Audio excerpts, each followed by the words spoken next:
Let's take a look at some information and charts on Decred for BraveNewCoin. Decred is a hybrid proof of work, proof of stake coin with a Treasury component as well. We'll take a look at all that. Lots to analyze there, lots of data, price data to look at. Decred's been around for a while, so it benefits from that. According to the website, they call it a community-driven superior store of value. We'll see if that rings true with the analysis here today. This is from DCRstats.com. I really like how very few coins can I just open up a few websites and see exactly what I want to see at a glance. Just boom, right? The reason I like the Ichimoku Cloud so much is because I can turn it on any chart, any time frame, and just instantly know what's going on. I don't have to look through a bunch of opinionated garbage about the coin or the community or blah, blah, blah, right? Like here are all the numbers. Here's exactly what's happening. You see the proof of work reward, proof of stake reward, dev subsidy, the Treasury component, hash rate, difficulty, block time, right? It's all here. They even call this a pre-mine. As far as the history of DCR, it was early on adopted from Bitcoin code-ish. It was rewritten with Bitcoin code in mind. It is in my mind, a type of fork. It always gets the community stirring when I call it a Bitcoin fork. But for me, it's a fork by another name. Anyway, they had a pre-mine, they had an airdrop, they have a subsidy. Great, it's all here. 63.3% mined so far. We'll take a look at the inflation rate. But the stats are clean and eloquent, easy to understand. If we look at the hash rate for the proof of work side of things, it's mostly ant pool and F2 pool, which if this were solely proof of work, that would be a huge problem because this represents a 51% attack risk, a double spend risk. If these mining pools colluded, that would be a big problem for coins like this. But because it's hybrid, it's not as big of an issue. It's not an imminent issue to see two pools basically at 54%. I think what's more impressive is seeing solo miners at 27.6%, depending on how they qualify solo miners here. That is a substantial chunk of hash rate, which is good to see. And if we look at hash rate and difficulty over time, along with kind of price collapsing in May and China stuff happening, I don't know how much Decred hash rate was ever in China or is still in China, but all that played a role, certainly, in hash rate on anything. And that's been bouncing back recently, as has difficulty, which is good. It says, this isn't a network issue. This is kind of a price and geographical location regulatory issue at the time. And it's self-correcting, mean reverting now. If we look at the ASICs for the Decred algorithm, Blake 256R14 at 4 cents per kilowatt hour, there haven't been any new ASICs since 2019. So going forward, GPUs will have to take over to pick up the slack. I mean, eventually these die off, just natural death of hardware. They're still pretty profitable though, especially relative to a lot of other stuff, even with split hybrid proof of work, proof of stake. So as a miner, what you could be doing is getting your proof of work reward and then just switching it immediately to proof of stake to like big brain double dip into the ROI there. There is a small locking component with the tickets, and it's kind of weird, and it's not exactly how proof of stake works anywhere else. But nonetheless, there's more additional returns you can make beyond the proof of work. You can take electricity and make DCR, and then you can use that DCR to make more DCR.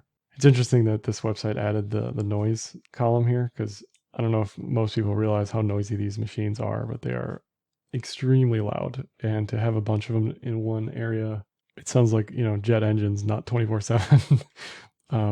So usually you'll see industrial mining stuff not in cities, not where anyone wants to live typically, because they're just so loud. As far as the nodes, it says there's 256 active nodes. There's probably more if I had to guess, but at least I hope there's more. Mostly in the US and Europe, some in Asia, Australia, but most of it's concentrated in Europe and US. I don't know how many full nodes exist in the wild. I don't know who runs the full nodes. These are kind of like important things to know. As with any network, you want a vibrant node anything, right? Vibrant nodes, geographical interest. You don't want a bunch of exchanges running these nodes. You don't want anybody able to collude on any of this stuff. Just you want a high degree of centralization continuously. Just look at stuff like Solana today, right? Solana goes down for hours and hours and hours. It's probably still down as of recording this video. And it's just like, and then what? What does the network do? How does the network react from that? When it comes back online, what happens? Where do all those transactions go? when it's a temporary thing, it's not as big of a deal, even though it's a big deal. But when it goes down for hours, I mean, that's not a good look, right? I don't think the Cred's ever experienced that. I'm probably wrong. I'm sure it has. I mean, BTC has years and years ago. Temporarily, it'll have issues, but I haven't heard of any negative stories from the Cred in that respect any time recently. We can look at different stats for mining. Puel multiple is a good one. It measures miner profit versus miner stress is what they call it here, but it's just an oscillator. Are miners in heavy profit or are they in heavy underwater, basically? Oversold, overbought is another way to think about that.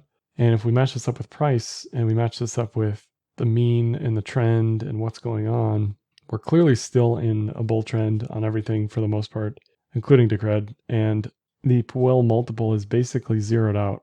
And that's exactly what you want to see at the beginning of any trend, especially a trend that's already occurred this year, right? This already 10x'd earlier this year. Normally, in any normal market, you probably say, okay, this thing needs like years to reconsolidate. Not so much in crypto, but we can look at stats like this, like the Puel multiple, right? Are the miners in heavy profit? No. Are they in heavy losses? No. Is this oscillator basically zeroed out? They call it unity here. Essentially, yeah. So this has a long ways to run from here if price does have another run up, which I think everything will, personally. Decred also has a DEX component, which has made all of the on-chain stats go berserk because the DEX component is on-chain. And if we look at the volume over time, I forget who put this together for me, but thank you, because I asked for it in one of the videos.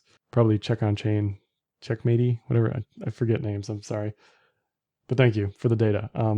Basically, this is the daily DCR DEX volume in Decred per day, and it's declined over time since like February, March.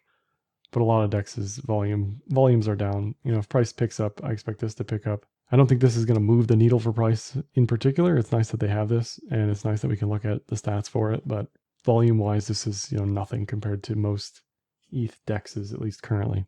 If you look at the staking aspect, it is a supply-demand system where prices are based on who's participating and how many people are participating. So currently in the fill here, the total staked supply is 61%. And like I mentioned earlier, there's like a mini vesting thing where you have to lock it up. I forget if it's 14 or 28 days or 32 days, whatever it is. In general, I don't think that's super, super relevant for price. It's just good to see the supply percentage continuing to increase because that removes DCR from circulation, albeit temporarily, but it removes it from circulation. It removes it off of the exchanges to be sold. So as with any proof of stake coin, taking it out of the exchange is for the best for price. It'd be really interesting if this metric could even exist, but a metric that would look at the fresh coins that were minted that were one-hopped to ticketing. I don't even know if that's possible to look at that, but basically to see how many miners are hodling in proof of stake versus just hodling versus not hodling at all, right? I don't know what that would tell you necessarily, but it'd be interesting to look at. And it looks like in general, the adjusted reward after inflation is around 1.5%, which I've talked about this a lot, but for proof of stake networks, they're competing with other stuff now that gives yield, including Aave Maker Comp, any APY on any DEX AMM model, like anything, right? Now, if their DEX was able to implement an AMM model, that may change things for them, but if you're competing with 4% on a USDC yield, and I don't want to be exposed to Decred volatility, right? What's the point of being involved in staking on anything when the yields are this low relative to other yields that are not exposed to volatility? So unless you're a Decred community member, you're probably not going to go out of your way to stake this stuff, and that goes for any proof of stake coin. Decred's inflation, according to Coin Metrics, is around 5.4%. So I don't know where this adjusted reward number comes from because the math doesn't make sense to me. But anyway, it's around 5.4%, Zcash around 11, ETH LTC Doge around 4, even though ETH is actually way lower than that because of EIP 1559, and then BTC 1.7, Monero 1.2. So, is it a store value? I don't know, right? That's for the community to decide, but something with a 5% inflation relative to other stuff that doesn't have a 5% inflation, at what point do we reach store of value status? It's probably less than 2% inflation. I don't know, right? So that's, depending on how you want to think about it, maybe untrue or inaccurate. Not saying that Decred is incapable of store value metrics, but inflation is still a bit high, I think, for that narrative. Transaction counts have skyrocketed since late 2020 because of the DEX component, because of the shuffling component. They have on-chain mixing as well. So a mini privacy aspect, even though unless you're using Monero, privacy is easily cracked by any of the chain analysis people using any of these mixers. So it certainly makes the on-chain stats look great. And if we zoom in to like recent times since 2021, transaction counts have stayed high relatively, but they have been declining most recently. Now, if you're bullish to cred, you want to see this turning up. Obviously, you want to see transaction counts, or transaction sizes. I guess you'd want to see those declining, but generally, if price rises, transaction counts are increasing. So really, the transaction count data is more important to me. Here's the stake shuffle stuff. This is the on-chain mixing. And again, the cumulative mix volume isn't super important to me. Neither really is the daily number. It's just kind of the average. So this is clearly rising regardless of how messy this looks on the 30-day level. So it certainly is being used more and more for people. It's not increasing at a rapid rate, but it is increasing. So that's a use case that people like to use apparently. If you look at NVT, which is inverse metric of economic utility relative to price, kind of zoom in a little bit. NVT in the line, active addresses in the fill. Active addresses hit an all-time high in August. Again, since 2020, since 2021, the network has changed a bit. So when you zoom way out, you're like, wow, look at all these new active addresses. You can't compare like what happened then versus now. It's a different chain, right? So now with this new chain ability, we have to look at the data going forward and say, since this stuff has existed on chain, what do the stats look like, right? What do the stats look like post stake shuffle, post DEX? They're continuing to increase, which is great, bullish, but not as bullish as it otherwise would be without these things, in my opinion. So you definitely still want to see this stuff increasing, but it's just not as bullish as I think some people may think this would be. NVT basically hit an all-time low in March and has been rising ever since, which isn't super bullish. But if we zoom out a little bit more and kind of look at some of the other numbers, this is from Check on Chain again. And we use NVT as an oscillator. It's basically the lowest it's ever been. And again, the chain is fundamentally different than what it was pre-2021, pre-2020. Things have changed. So we may need to like zoom in on this even, because everything before that is just a different chain, basically. On-chain activity has a new avenue besides just sending it as a currency, right? It's a DEX, it's a shuffling thing, and that's going to show up in stuff like NVT. So this may look deceptively bullish again because it's shoving all the NVT down. So just keep that in mind, because this looks incredibly bullish, right? Until NVT is basically in the red zone, again, as an oscillator, buy, sell, this thing could go, it looks like this thing could go to like infinity. I don't know. Whatever the multiple is on this chart, what is this? 32. The high was 229. So at least a 3x in market cap from here, all things being equal. So we'll see. I'll see what this looks like in a year, and then we'll see if we can take it more seriously. MVRV relative to price. Again, MVRV looks at market cap versus realized cap, which is on-chain activity. For most coins, including DCR, anything near a 2x multiple suggests this is the top or near the top. Overbought, speculative mania type stuff. Even in February, when MVRV hit 2, that was the beginning of the end, right? We had gone from an MVRV of 0.68 to 2.12, and price 10x basically from 11 to 148. Price kept going after that, but that was a pretty good sell signal from there, right? When MVRV is declining and price is rising, from what I've seen, that's usually a bearish divergence. Currently, MVRV is at 1.13, 1.09. So it's got a ways to go to the upside. Even still, it never quite reached the buy zone of sub 0.1 or sub 1 for a long time. But again, just something else to look at as a metric. And if we look at the check on chain version, we're nowhere close to like the sell area for MVRV. We're not close to the buy area either. We're basically zeroed out, which is another way of saying, great, if this thing has momentum for the upside, this is another great place to buy it once you've confirmed bullish continuation. The first great place to buy it is when it's oversold, failed experiment on the indicators. And the second great place to buy it is when it's at the midline. and we tapped the midline 3-4 times now. And if everything else stays bullish, like I think it will, I think Decred's going to be no different. Some more stuff we can look at. Unrealized profit loss. Essentially, when people, just like Puel multiple, when people are in extreme profits, typically, eventually, they will take that profit. They will sell, and that will cause selling pressure on price. And you can measure that kind of based on when coins have last moved. So currently, we are in near the zeroing out phase, right? We're not anywhere near euphoria greed. So just another way of showing, yeah, this has plenty of room to run to the upside. I thought I just mentioned hodl waves, which for me on Decred, I don't really see a signal to noise here. Like there's just, I don't see anything, right? For BTC, historically when greater than 40% of the chain moves, that's been the top in price for Decred. Maybe you could say when close to 85% of the chain moves, it's been the top in price. But because of the ticketing system and because it's proof of stake, you're always going to have just this baseline high activity in what happens on chain. Just briefly, they also have a governance component, like I mentioned. And if you're interested, you can obviously sift through this and vote on stuff. For the most part, much of this is marketing related on most chains. It's also development related, but most of it's kind of marketing related stuff. And here's their treasury. They're not going to run out of money anytime soon. Their treasury inflows have slowed since May. So I think, I'm assuming anyway, that they did something. I don't know what it is. I don't have the information in front of me, but I assume something changed on chain where their inflows slowed down after May. All right, flipping gears to technicals. We have the 1 year MA multiplier in the green and the MA multiple in the red 5x multiple. Now we can look at this on the daily using the yearly MA, or we can look at this on the 12-hour using the half-year MA. I think both are valid. It's just, what do you want to watch when the time comes, right?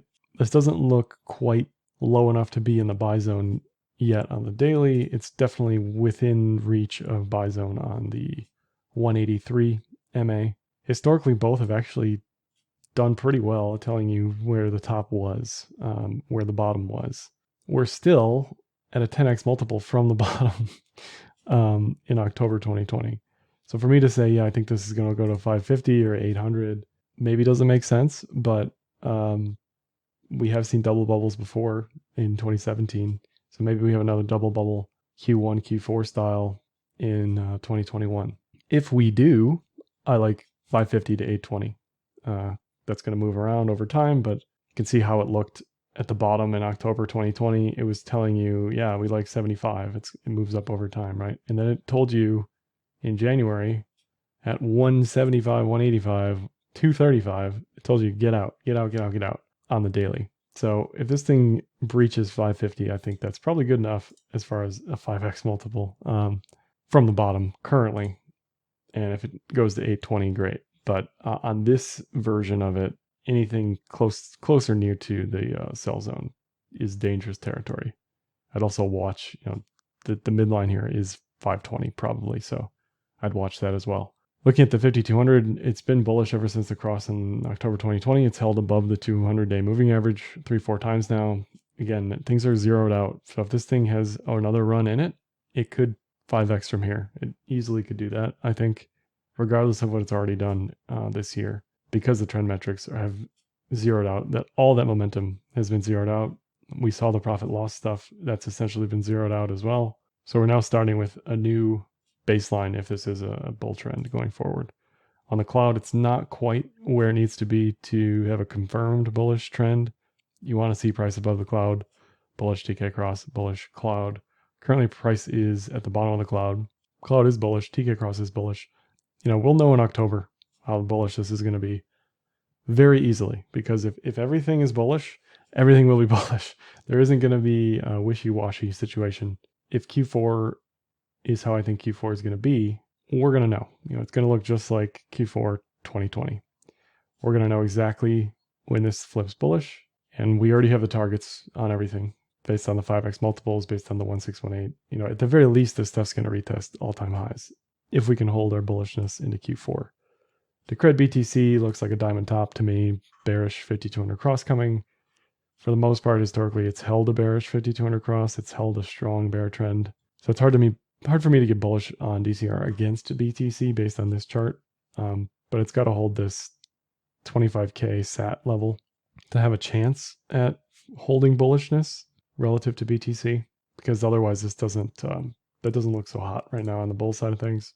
And against the ETH, it doesn't look bullish either. You know, maybe you could hope for some sort of eventual Adam and Eve here, but there's no bull divs, there's no nothing. You know, MAs are crossed bearish. This is on a 3-day, so this is zoomed way out. None of this looks particularly great against ETH. Lastly, I'll just mention the ETH BTC fund and DeFi portfolio I trade for Techemy Capital on Enzyme.finance, a non-custodial portfolio management tool where you can send ETH or USDC or just watch what I'm doing.